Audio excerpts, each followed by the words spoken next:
love the slow jazz. Welcome to Last Call, everyone. Did you just come? I think. Chris, your pants are a little wet. Okay. My name's Chris. Joined by It's Mike soaking through the titties and beer shirt. Not wearing that. We have fun here. Here to talk about episode 17. Chris, 17. Can you take your little helicopter hat off? You are depicting me like a child. He's got a titties and beer shirt on, a little helicopter hat with a propeller on it. Yeah, is that and motorized? dribbly pants. Do we want to talk about episode 17? Actually, no. Let's just keep talking about what Chris is wearing. Oh, what a fun episode. Chris, take it away. Honestly, guys, awesome. Really good. No notes. Let's wrap it up. God. This is a crazy last call. Yeah. Right. Okay. So we started off leaving the Wandering Wonder. Very cool how you made the Wandering Wonder disappear. How the drapes fell over. Gone. The Chris sound effects are very, on point. very Pumpkin at Midnight. Yes. Very poof. Absolutely loved it. Absolutely loved it. And then we had our first night. Mm-hmm. Called your mom. Yeah, call my mom. You guys had a fight about the fire again. Classic. And Family then involved. and then what happened before that? Before I called my mom, we talked. Oh, you We caught us up. recapped. You did a little Yeah. debrief Yeah. of what happened in the Wandering Wonder Which and was as good. well what your next steps are Yeah. when getting to the capital. Yeah, so Yeah, you a caught us little- up with. Yeah. There was fear around going to the capital, around not traveling fast enough. Mhm. We're now in a good space, so that's good. Yeah, Dylan got a little upset about that. Like Dylan Yeah. wanted to get there faster, and I But- think it was the right call. The right call to be slow. Oh, 100%. Yeah, because there's no army there. That's Yeah. the one thing I was saying is like if we had arrived because knowing Just going through the yard. Sorry, guys. Excuse me. Just trying to get in here. I know you guys are sieging, but we're just going in. here's I the thing. live here actually. Yeah. So tired. Local traffic only. Can you just put us in the catapult and we'll just... Yeah. Jump in. Well, Thank you. knowing Chris with how many sessions we were in 2 days in Tillville, right? I was like, okay, we're going to have 2 days in theory, which is a lot of sessions and probably a lot of stuff happening in Clangeddin's base as we try and get up to the top of the mountain. Yeah. Fantastic. If we have 2 levels of exhaustion, Yeah. then It's 2 days. the first day where we're getting stuff done from a damn pouch. Oh, it's not worth the we would have exhaustion. been No, it would have been... fucked. Yeah. Yeah. I mean, technically, we would have had additional 2 extra days to get our exhaustion backs with 2 long rests. No, but like, so But we here's, would have missed Madame Pouch coming in. But we probably would have passed her on the road. well, even if we had seen her on the road, Yeah. I'm rolling with Disadvantage disadvantage for to everything. convince her. Yeah. Yeah. No, it was good. it was genuinely the right call. Thank And now we goodness. have that absolutely fucking masterous hookup. That was sick. That was great. I'm glad. I just knew because everybody left at the same time. Yeah. She wouldn't be rushing. We No. didn't rush. I was just like, there has to be somebody there. It has to be Madame Pouch. Yeah. Yeah. Thanks for working on the fly. I'm not sure if you had it in your notes, but or if you were going to introduce her later, if not at all. But it was good on the fly work by Chris. That was fucking awesome. I didn't know what was going to happen. Yeah, but like you guys were saying, there were definitely repercussions to you taking those levels of exhaustion. Like the first level of exhaustion obviously is disadvantage on all ability checks. Second level of exhaustion is your speed, I believe, is reduced in half. And you get disadvantage on attack That's rolls. level 3 Oh, exhaustion. that's level 3. Okay. Attack rolls and saving throws is level 3. So yeah, there would be some disadvantage to arriving earlier, but again, you guys don't know too much about what's going to happen. Exactly. There might even be consequences to dilly-dallying, arriving a little later as well. But at least we're in the city now before the army gets here. Yes. Even once we get to level 2, isn't our speed halved at second level of Yeah, exhaustion? that's what he yeah. said. Oh, Yeah, sorry. Yeah. Yeah. Mhm. Yeah. Which would fucking suck. Yeah. We'd be like zombies walk around the city. We have to get up the mountain now. This is cool, I guess. Well, we would. Like, here's the thing. My understanding, and I think it's correct. It was like we would be there 2 days earlier. However, we would have 2 levels of exhaustion on the first day, 1 level of exhaustion on the second day, and then we would be back to like 2 days left. 2 days left, right? That's true. So we would have been in the capital earlier, and then we would have been we would have been absolutely. fine at the same time. We would have been fine anyway if we got there. But Yeah. those 2 first days would have kind of sucked. Yeah, and we don't know what's happening in those days. Exactly, right? So we tried making connections. Who knows? We could have just been doing a lot of bad rolls and missing out on opportunities that we would have done better on with better rolls, right? So especially because even without disadvantage, you guys are not the best rollers. Except for It's true. Clue, you rolled Some- amazing in this episode. Yeah. This episode and the last one, Goodness. very, very cool. We're recording both of them back to back, so it's been a good roll day for you. Yeah. 3 nat definitely. 20s. I will take Yeah, that. 100%. I am owed. Yeah. Speaking of potentially rolling with disadvantage, let's talk about your Luckstone, Minx. Gave me a cursed item, buddy. No, right. Dude. Double cursed. It never ends. You got double cursed. Maggie. It's fine. I'm sorry. It's fine. I mean, to be fair, if you really need it, it's pretty cool. Nothing. So, yeah, just to double check, it doesn't work like a regular Luckstone at all then. It's So a I believe, separate... yes, Because a regular Luckstone would improve all abilities. correct. And Yeah, so- it increase. Yeah, a regular Luckstone would increase all your abilities by Yeah. +1. Yeah. This is interesting flavored Luckstone, which is cursed. And again, I think without giving too much weight, there were red flags to this Luckstone. One being, again, in the description of the auctioneer, it was found in the ruins of a town that no longer exists, and it was fine. So it could just be Jack just felt like flavoring, Chris. Well, also, honestly, I don't think it would have mattered. You could have said it was from like the depths of hell, and we still would have gone it because it was to fuck over Yeah. the Billy guys, we right? should have sold it back to them, though.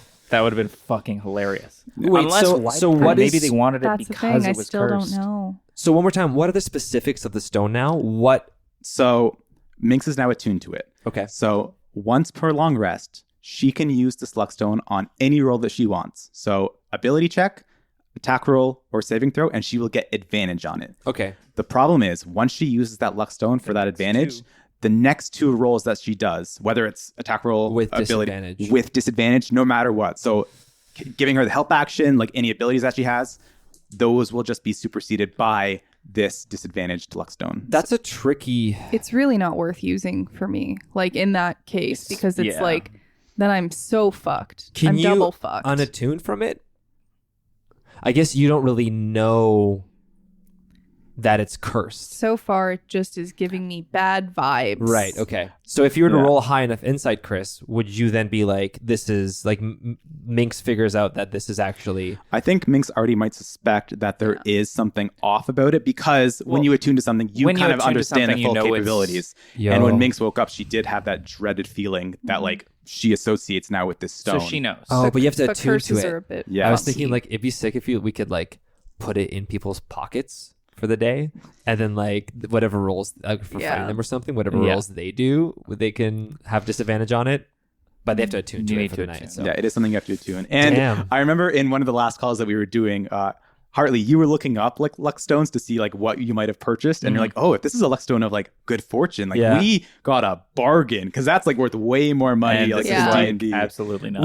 We did shell out some cash on it though, did we Yeah. not? It was like 200 something. It was like 400. 400 golds Yeah. for cursed stone. Yeah, yeah. I guess they didn't know, right? The crew that They tricked might you. have. We didn't ask really, Yeah. which was we didn't a know it was regret, cursed. But yeah, And they might be from that town, or Right. they might, or they may have just wanted a Luckstone. I don't know. Interesting. Very Who knows if it's interesting. part of the story? We'll see at a later date. Yeah, that's very interesting. So double cursed, essentially. You've Love got that him. voice still in there. yeah. Yeah. So far, it's not the rock's not talking to me, so that's That's good. Nice, I was but- talking to Marak. You That were. was That's true. intense. Yeah, that was really Gonna give me a lot to edit, dude. Yeah. Fucking Yeah. splicing in. Oh yes. We did record an additional line, but I think it was necessary there. Yeah, it was a good call. Yeah, I think so. We recorded the sort of the fear line and sort of talking about kind of Dylan alluding to the fact that he had the shackles on, because I don't think we really had like a big discussion about it, and in terms of our Yeah, characters, it didn't come up. but I think it was a good way of just sort of like bringing that back up again and sort of, trying to reel Dylan back in after, because like the Wandering Wonder was absolute fucking craziness. And I think Dylan went a little bit off his rocker there, but I think like reeling, really? yes. But I think reeling him in with that and just sort of, you know, having him come to terms with like, oh, my tattoos are developing and this is becoming an issue that is a little bit scary. And to hear my mother say that like, you know, once I get to the Fae, like all will be good, all will be solved. And I think that's like, you know, I think that's really holding on to Dylan. He's like really excited to get through the doors of the Fae. Speaking of Dylan going off his rocker, Yes. his comment to Yes. Minx was incredibly mean, and also a good point in the story for Clue to actually show a little bit of like, Yep. like, Some empathy. dude, like that was even beyond me. Yeah, well, you know, Dylan's been in a dark place now ever since this, and like I think he's been very tender with his conversation with his mother. So like I think that just came out with like a, you know, I think Dylan shares the frustration of like, yeah, it makes. I don't think Dylan realizes that it made a lot more sense to not rush it. But, you know, me as Michael, I completely understand why we did that. Mechanically, it would have been fucked out 2 levels of exhaustion. But I think Dylan still holds a little bit of like a grudge for not. But we're talking about you saying Yes, well, that's leading up to that. It's just Okay. like the mental sort of thing that Dylan is dealing with is that like we could have gotten here faster, but we didn't. So he's kind of lashing out a little bit in that regard, and also being like, why wouldn't you rush to like get in there? Like, what is your plan for your friends? Like, I got to get to the Fae and save my mom, and like all these things, right? So it's like I think as soon as it was like, just sort of coming out in that sense. I think as soon as like you all left the Wandering Wanderer is essentially was the same as coming back from like vacation. Yeah, it was like yeah, there's so much yeah. distraction inside where it's like you're not. It's still in the back of your head, but you're not worrying as much about like the big picture. But as soon as you're back on the road, you see the mountain in the distance every day that you're traveling. It's like, okay, well, we are coming to the capital city for a reason. There are huge stakes at play, so now I have to think about that more. So the thing I was thinking of was we were arguing at the beginning about whether Feridun's army was going to go through the gate, and it's true that the army the elves sent, or the Fae sent to help. Yes, we were talking that we had a second there, but just between us, not as characters, I don't think Feridun knows that Erevin Elisir has he doesn't have that information. That's why his relic hunters are looking for it. He's coming to take the city. Technically, he doesn't. Well, from what we know. But I think we can assume, because the relic hunters are looking specifically for that information that they did not get. Correct. Right? Cadmus, but also Cadmus could have been captured. And Yeah. we know there is another person that knows the same information. But then we do. extrapolating based on that was 2 days ago. The army's already going. Yeah. They were going before Cadmus Probably, even knew. right? So Yeah. right? So who Well, knows? They're not Cadmus next. left us, so But Cadmus left, 8 days, less, 7 days prior to, that's when he found out. 7 days prior to when we discovered about the army. Here's Right? Here's the Do you thing. think Meldar's living 7 days away from the capital? Well, what you don't with an army? what you're not mentioning though is that Feridun knows there's something in the Fae. No, he doesn't. Yes, he does. Because the relic hunters that we were fighting received the same information from Thorol, Mountain, and the dots, but they didn't need that. They know... AKA they know how to get to the Fae. Yes, but they know there's something in the Fae. I don't think that was ever... I think so. Why would they be trying to get into the Fae? The things that they didn't know from that basement, at least the way I extrapolated the information, and I could be wrong, is the things that they didn't know, they're looking for relics. They're relic hunters. Correct. Right? So Thorol has information Thorol has information about where the relic could be. About where a relic could be. Correct. Thorol gave It's from them... the Fae. Thorol gave them just A note of how to information get on into how the to Fae. get to the Fae, which is what you were talking to him about in episode 1. They don't know that a relic is in the Fae. They don't know Erevin Elisir, and they don't know that... I think it's those two things. I That's think they the don't know information. what the relic is in the Fae, and I don't think that they know who has it. I think Those are the two pieces of Yes. information I think that they're missing. I think they know that there's something in the Fae. I don't think we'll so, see. but that's fine. We'll see. We'll see what That's what I happens. think. Chris, We'll see what thoughts? happens when we get to the top of the I peak. mean, you can ask me. Yeah, you're not. But Yeah, we you've it's trained. time- We're Chinese, I know. Yeah, you could. You've also trained us not to ask you because Yeah. you always shrug your shoulders and go, You're more than "I'll welcome to never pop in tell." here. I'm team. Does- they know there's something in the Fae. Can you? Does Feridun know that there's a relic in the Fae? So, in my logic, the only reason why these relic hunters would be looking for Thorol was because he would have information on the Feywild. And the only reason why they would be looking for that information in general, if they suspected something was going on there. Okay, cool. So I think there is an inclination of, yes, we want to get to the Fey, but we don't necessarily know where this relic would be Right. and who might have it. So because where- otherwise, like you said, where and who? because otherwise, why would these relic hunters want anything to do with Thorol? So is Faradin trying to get to the door to the Feywild? I think there's storming more. I think he's storming the capital to take down his brother. But I would not be surprised if on the day we get to the peak, we see Cadmus from. I agree with that. From Meldar's. Yeah. But I wouldn't be surprised if we saw Faradin's relic hunters. Yeah, At least, like, you would be crazy to not send a small group of people, Fair. like trained yeah. relic hunters, to enter that door at the same time. I think he's Yeah. very fine with going in blind Yeah. because especially if Agreed. he does have a relic already and he can get even the potential of another one. Exactly. Fuck it. Throw people Yeah. with Of that course. problem. That's what he's. like, absolutely. that's very so cool. I expect I don't expect all of. Yeah. I don't expect the entire army, but I expect a small force. for Faradin's sure. either relic Whoever he can hunters sneak or in. some fucking, some special ops folks to be up there. Yeah. the same time. That I agree with. Yeah, and I think we talked about that on one of the previous last calls. Just Yeah. like this theorizing as to like what Yeah. the top of that peak is going to be like when that door opens. Christopher, Yes. are we level 5? No. Ah! No. I think we can also talk a little bit about Clangeddin's base in general. You Yeah, guys have beautiful finally made it description. to the capital city. Yeah, Beautiful we're description. here. Yeah. Like the way I kind of envisioned Clangeddin's base was it is a city that is constantly building and developing over and over and over again because of just the pure production that derives from it, right? So Yeah. the more and more people that are going to be using the mountain and like working here, like the more the city's going to expand. Hence why like this place has these rings to separate the districts. Very cool It's very description cool. of the rings. How Yeah. that sort of like Very Bossing say. very Bossing say. It really dates the it's like you can see how old the city is based on the amount of rings that it has. Very much like The a way tree. you It's described it very as cool. a tree, yeah, very cool. Yeah. Yeah. So Very like cool. the neighborhoods themselves are just like loops around Yeah. the mountain. Yeah. It's not like sections here and there. They're just like loops. Yeah. And because like each newer and newer district is like lower and lower down. Yeah. Like you can see this tiered level of history and development like snaking its way So up to the buildings base of the get mountain. older the farther up you look. It's so cool. Very cool. Very cool. The stronghold, Meldar's stronghold. Yes, Silverbeard in the Stronghold. mountain. Yeah. Very cool. This like literally the oldest building in the capital city, and it's just infused into the mountain. And Minx is from District 6. District 6. Six. Yeah. Yeah. Yeah. Is there any like other differentiating factor between the districts, like besides just newer?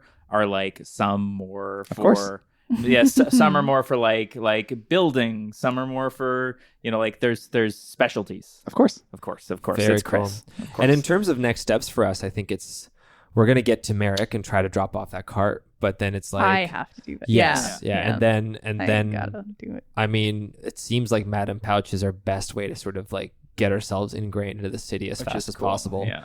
It's really great that we have that contact. Get a favor, get her to take us to the top of the mountain, or get us passage to the top of the mountain. or maybe we even like have a moment to talk with Meldar or something. Who knows? Maybe. knows? Who knows? I might tell my family to leave if they can, but That's That's true. yeah.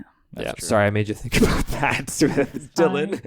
No, Minx has weird feelings about Yeah. the city. Of course, So it's, of course, it's a lot. Well, it's like It's also the magic, right? the Like, magic, Silverbeards, like because you're still trying to figure out, where the fuck did all this magic go, or a different or a different means of to- Yeah. trying to Produce. produce that, right? So Yeah. It is an interesting feeling as you approach the capital city because it's just like going to a new place. Like it's exciting. Like when you guys first went to the Wonder, it's like, I want to do so many cool things. And I'm sure like there's a lot of things you can do in Clangeddin space, but at the same time, it's like there is now this feeling of dread. there's because- a loomingness. Yes, because you know what potentially could be coming. Mhm. Yeah, versus like the Wandering Wonder, which is like, this is whimsical and fun. Yeah. And now it's like we're literally like the shadow of the mountain Yep. is over top of us, and there's so much on our There's shoulders. literally something hanging over you, Yeah. both So physically cool. and mentally, as you get to this like It's very Metropolis. stressful. It's very stressful. Yeah. Even playing as like Dylan and like I think the characters themselves, like I can see we're getting a little stressed out. And I It's think like that- there's so much to do. And I think that came across honestly in this episode because Yeah. you spent a large portion of it just trying to plan out what you want. You had that Yeah. brief discussion in the beginning of the episode where it's like, Yeah. okay, what is our objective? Because I think now as characters you're realizing we have to start Fuck, we have yeah. to start thinking rationally. Yeah. Like it's fun to mess around, go to the wonder, things like that, and like course. be silly, but like we're back in the real world. Yeah. Yeah. We now know that the stakes are coming, and Yeah. we now know that if we're not smart about it, there will be consequences. We need to scale a Absolutely. mountain. Wow. All right. So well, cool. Any final words? Episode 17. This was is- episode 17. That's 17 episodes. Fucking Guys, wild. we are 3 episodes away from a crisp 2-0. Yeah. Very exciting. Thank you 20 episodes so is much crazy. for joining us on this journey and for listening and for tuning along. Thanks for Following tuning along. along. Thanks for Tuning- listening. Thanks for joining. Thanks for Thanks all for the being other here. all the other ings. And we're going to thank you again in 18, 19, and 20. And But then we're going to go. We're done. Then we're start ghosting you. We're gonna start cussing you out. Yeah, fuck all of you. Last call was mean. Yeah. Chris, you know we love you. Oh yes, I know. We just hate your dice. And your clothing. No. Oh. Joking. We love you. He looks very cute today, guys. It looks very cute today. very, very cute. Stop What a it. cutie over there. Excuse you? Gorgeous. I hate both spectrums, both ends of the spectrum. We can't be I hate normal. the bullying and I hate the over equilibrium. Oh, he's so cute. But once again, I think we're going to wrap up this last call, joined by Chris, Mike, Hartley, and Maggie. We'll see you next time on Trouble at the Tavern. Episode 18. Take it away with the slow jazz. Jazz.